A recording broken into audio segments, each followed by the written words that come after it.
Hi, it's Richard Lomax here. If you've ever found yourself trapped at some kind of business or social function by somebody who simply talks all about themselves without ever asking about you or your interests, then it's pretty certain that very quickly you'll have tuned out of what they're saying and will make a fast escape as soon as possible.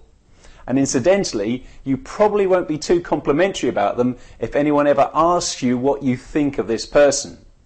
So why is it then that in business, far too many organizations commit the very same mistake of being too interested in themselves rather than being primarily interested in their prospects?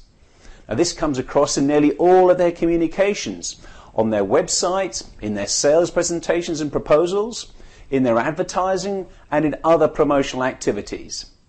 Now, whilst we're all naturally very proud of our own businesses, the critical principle to understand if you want to grow your inquiry levels and sales revenues is that you must get out of your own ego and get into the ego of your customers and prospects.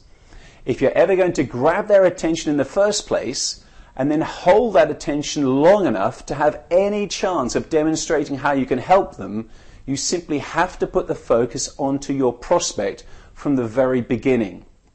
As an example, take a quick look below at the original version of the solicitor's website copy, taken from the email I sent you, and then compare it with the rewritten version.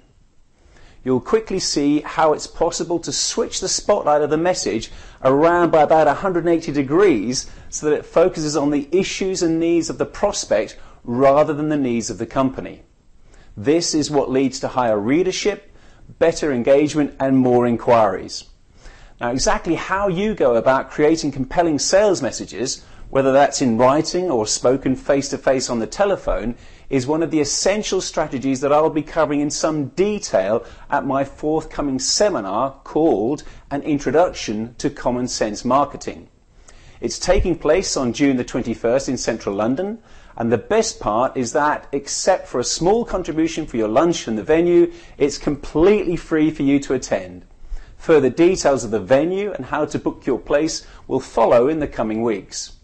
Okay, in my next message, I'll tell you all about the only serious type of marketing you should be considering and how you can join the 5% of elite companies who follow this profit-driven approach and see their sales results at levels several times higher than their competitors operating in the very same markets. And I'll show you how to recognize whether you are unwittingly following the wrong approach to your marketing that's very probably sabotaging up to 95% of the sales results you could so easily be achieving. I'll speak to you again soon.